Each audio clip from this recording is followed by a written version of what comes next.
علامات اسم: ایک الف لام، دو حرف جر، تین تنوین، چار مسند الیہ جیسے زید قائم، مضاف نمبر 5 ہے، یعنی جب دو اسم آپس میں ملیں اور دوسرا اسم پہلے کی وضاحت کرے تو وہ مضاف ہے، جیسے غلام زید، زید کا غلام، باب المدینہ، مدینے کا دروازہ، 6 مصغر قریش رجیل، 7 منصوب ہو جیسے بغدادی ہندی، 8 تثنیہ ہو جیسے رجلانی، یعنی الف اور نون لاسٹ میں آ رہے ہیں، 9 جمع ہو جیسے رجال، 10 موصوف ہو جیسے رجل کریم، 11 تائے متحرکہ اس سے ملی ہو جیسے ضاربات،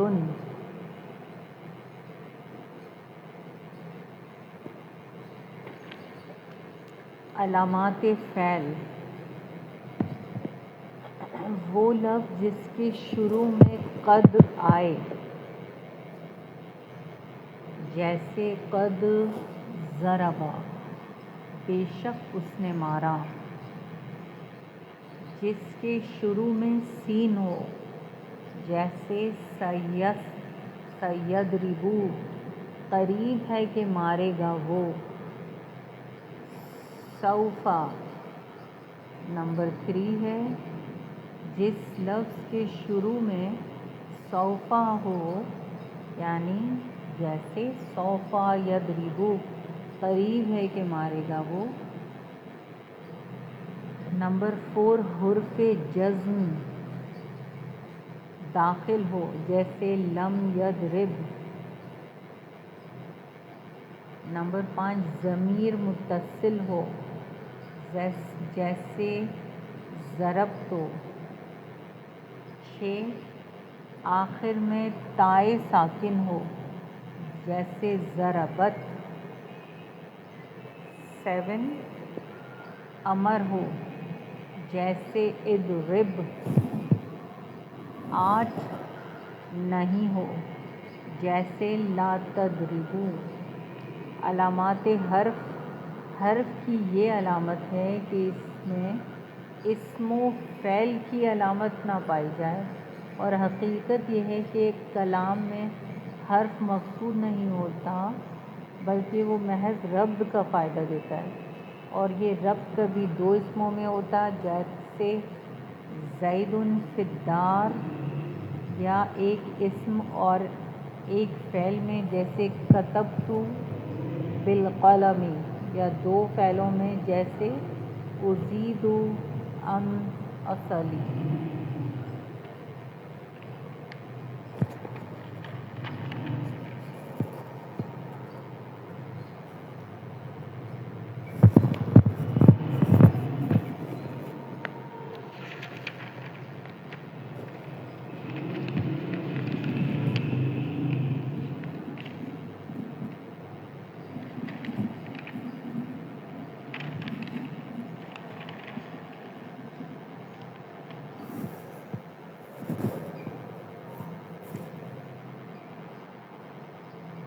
کلمہ و کلام: جو بات آدمی کی زبان سے نکلے اس کو لفظ کہتے ہیں، اگر لفظ بامعنی ہے تو وہ موضوع ہے، اور بے معنی ہے تو محمل ہے۔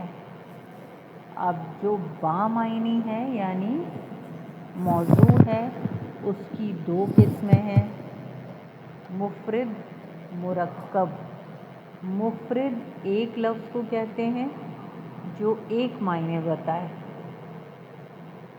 اور اسے کلمہ بھی کہتے ہیں.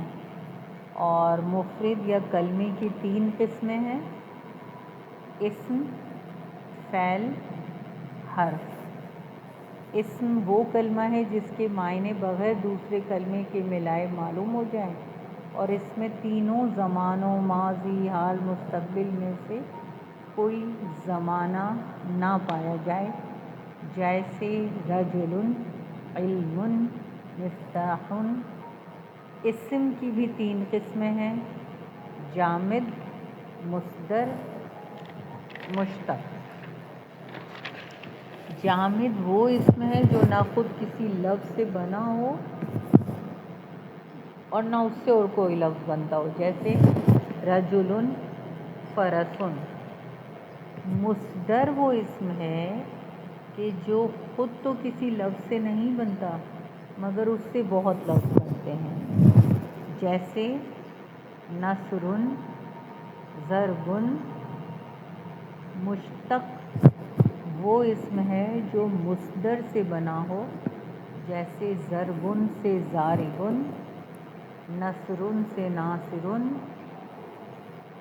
فعل وہ کلمہ ہے جس کے معنی دوسرے کلمے کے ملائے بغیر معلوم ہو جائے اور اس میں کوئی زمانہ بھی پایا جائے، جیسے نصر، ینصر، ضرب، یضرب.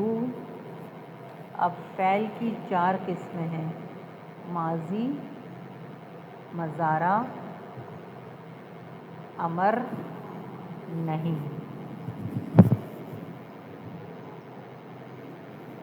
حرف وہ کلمہ ہے جس کے معنی دوسرے کلمے کے ملائے بغیر معلوم نہ ہو، جیسے من، فی. کہ جب تک ان حرفوں کے ساتھ کوئی اسم یا فعل نہ ملے گا ان سے مستقل معنی حاصل نہ ہوگا، جیسے خرج زید من الدار، دخل عمرو فی المسجد. حرف کی بھی 2 قسمیں ہیں: عامل اور غیر عامل. ٹھیک ہے. مرکب وہ لفظ ہے جو 2 یا زیادہ کلموں کو جوڑ کر بنایا جائے. اس کی 2 قسمیں ہیں: مرکب مفید اور غیر مفید. مفید وہ ہے کہ جب کہنے والا بات کہے تو سننے والے کو گزشتہ واقعے کی یا خبر یا کسی بات کی طلب معلوم ہو سکے، جیسے ذهب زید، زید گیا، ایتی بالماء، پانی لا. پہلی بات سے سننے والے کو زید کے جانے کی خبر معلوم ہوئی اور دوسری بات سے یہ معلوم ہے کہ کہنے والا پانی طلب کرا. یعنی مرکب مفید کو جملہ اور کلام بھی کہتے ہیں. جملہ 2 قسم کا ہوتا ہے: جملہ خبریہ، جملہ انشائیہ. جملہ خبریہ جس کے کہنے والے کو سچا یا جھوٹا کہہ سکیں تو وہ خبریہ ہے. اور خبریہ کی بھی 2 قسمیں ہیں، وہ ہیں اسمیہ اور فعلیہ. جملہ اسمیہ جس کا پہلا حصہ اسم ہو اور دوسرا بھلے اسم ہو یا فعل، جیسے زید عالم اور زید علیمہ. ان میں سے ہر ایک جملہ اسم خبریہ ہے اور ان کا پہلا حصہ مسند الیہ ہے جس کو مبتدا کہتے ہیں اور دوسرا حصہ مسند ہے جس کو خبر کہتے ہیں. جملہ اسمیہ خبریہ کے معنوں میں ہے، ہوں، ہے، ہو آتا ہے. جملہ فعلیہ اس کا پہلا حصہ فعل اور دوسرا حصہ فاعل ہے، جیسے علم زید، سمع بکر. ان میں سے ہر ایک جملہ فعلیہ ہے اور ان کا پہلا حصہ مسند ہے جس کو فعل کہتے ہیں اور دوسرا حصہ مسند الیہ ہے جس کو فاعل کہتے ہیں. مسند الیہ وہ ہے جس کی طرف کسی اسم یا فعل کی نسبت کی جائے اور اس کو مبتدا اس لیے کہتے ہیں کہ اس سے جملے کی ابتدا ہوتی ہے۔ مسند الیہ وہ ہے جس کو دوسرے کی طرف نسبت کریں، اور اس کو خبر اس لیے کہتے ہیں کہ پہلے اس کے حال کی خبر ہے۔ اس میں مسند اور مسند الیہ دونوں ہو سکتا ہے، جیسے زید عالم، زید اور عالم دونوں اسم ہیں، اور عالم کی نسبت زید کی طرف ہو رہی ہے، اس لیے زید مسند الیہ ہے اور عالم مسند ہے۔ فعل مسند ہوتا ہے، مسند الیہ نہیں ہو سکتا، یعنی زید علمہ اور علمہ زید، ان دونوں جملوں میں علمہ کی نسبت زید کی طرف ہوئی، اس لیے علمہ مسند ہوا اور زید مسند الیہ۔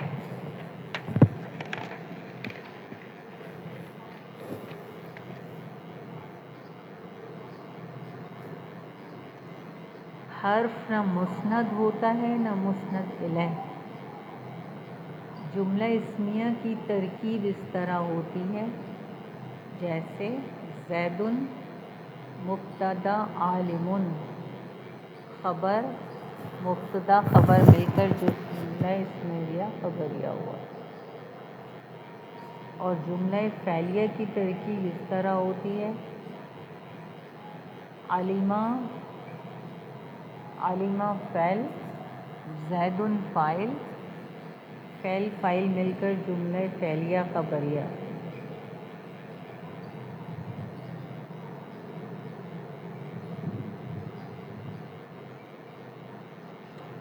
جملہ انشائیہ وہ جملہ ہے جس کے کہنے والے کو سچا یا جھوٹا نہ کہہ سکے، کیونکہ انشاء کا معنی ایک چیز کا پیدا کرنا، اور یہ جملہ بھی ایک کام کے پیدا کرنے کو بتاتا ہے، یا سچ جھوٹ کو اس میں دخل نہیں۔ جیسے اضرب یعنی ضرب کو پیدا کرو۔ جملہ انشائیہ کی تقریباً 10 قسمیں ہیں۔ پہلی امر،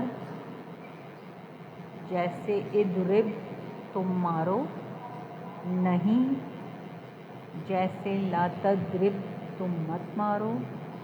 3 استفہام، جیسے حل ضرب زید۔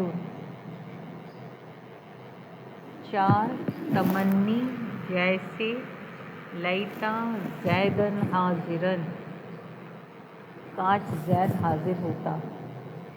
5 ترجیح، جیسے لعل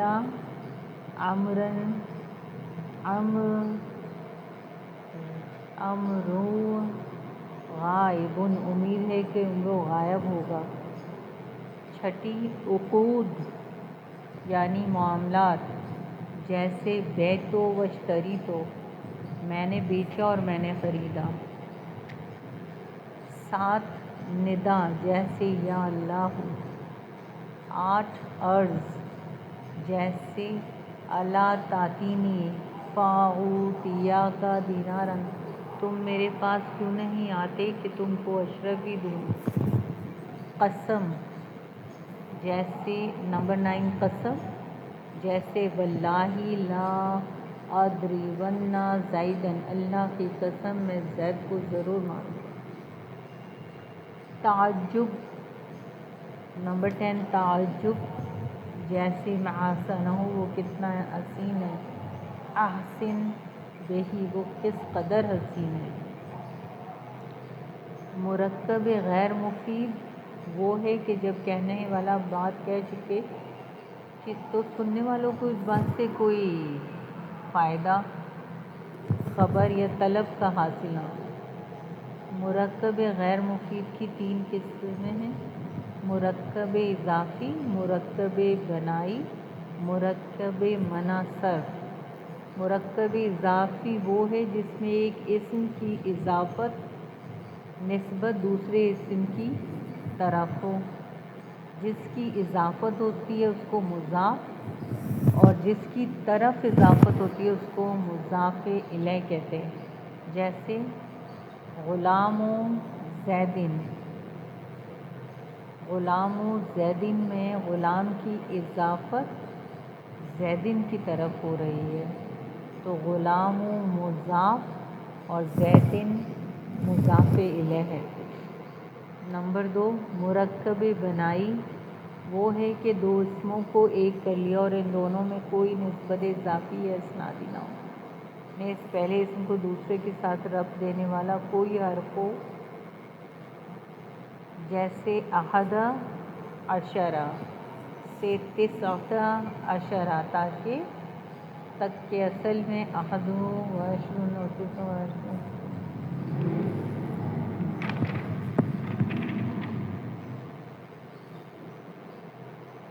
مرکب بنائی کے دونوں اسموں پر ہمیشہ فتح رہتا ہے سوائے اثنا عشرہ کے، اس کا پہلا حصہ بدلتا رہتا ہے۔ مرکب منع صرف وہ ہے کہ دو اسموں کو ایک کر لیں اور دونوں اسموں کو ربط دینے والا کوئی حرف نہ ہو، جیسے بالابکہ کہ ایک شہر کا نام ہے۔ مرکب منع صرف کا پہلا حصہ ہمیشہ مفتوح ہوتا ہے، پورا جملہ نہیں ہوتا، جیسے غلام زیدن حاضر میں غلام زیدن، جاہد عشرہ رجلا میں احد عشرہ ابراہیم ساکن باللہ۔ ہر ایک کی ترکیب اس طرح ہے: غلام مضاف، زیدن مضاف الیہ مضاف اور مضاف مبتدا، حاضر خبر مبتدا خبر مل کر جملہ اسمیہ بنتے ہیں۔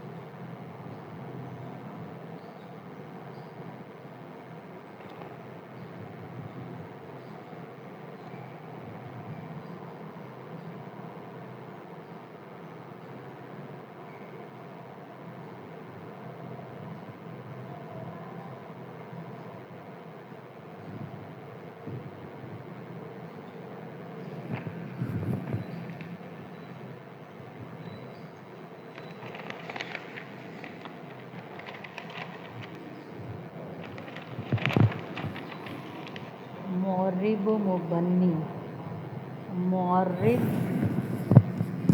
آخری حرف کی تبدیلی کے اعتبار سے کلمے کی دو قسمیں ہیں: معرب، مبنی۔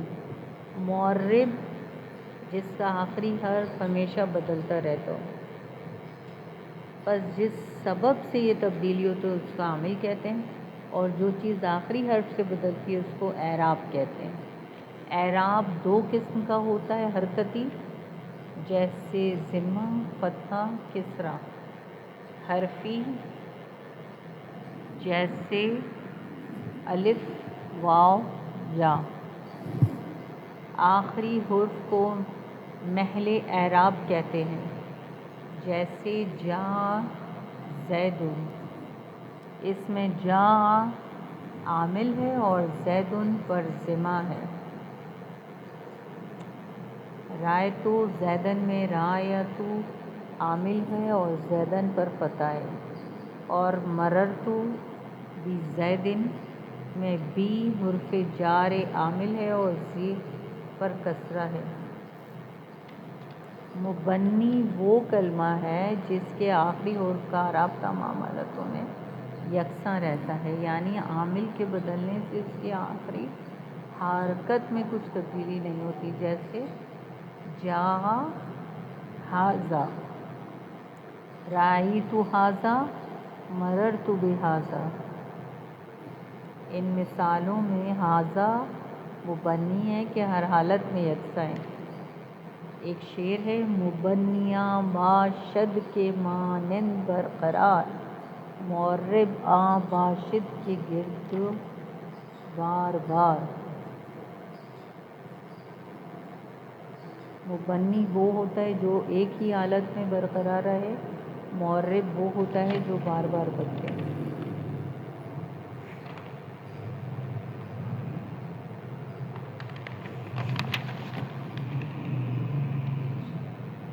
حروف جر جو اسم کو زیر دیتے ہیں وہ 17 ہیں: باؤ، تاؤ، کاف و لام و واو، منز و مزخلا،